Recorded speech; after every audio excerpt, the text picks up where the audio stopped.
Hey everybody, Christine Chai here and welcome to my kitchen. Do you love tater tots with your hamburger? Well, today I'm going to show you how to make a tater tot casserole that's easy, comforting, and sure to please your family.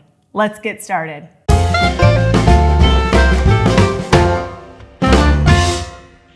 Start out by browning 1 pound of hamburger with 1 diced onion and garlic.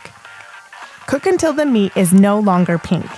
Add salt, pepper, garlic powder, season all, 1 can of cream of mushroom soup, and 1 can of cream of chicken soup. Mix that all together. In a 9x13 pan, add the meat mixture. In the comments below, tell me your favorite way to eat tater tots. Sprinkle on cheddar cheese and Parmesan and layer with tater tots. Garnish with some parsley and bake in a 350-degree oven for 30 minutes. Serve this up with your favorite sides like these green beans and enjoy this meal as a family. I will include the recipe below. Thanks for subscribing so together we can strengthen our families through food. We will see you in the next video.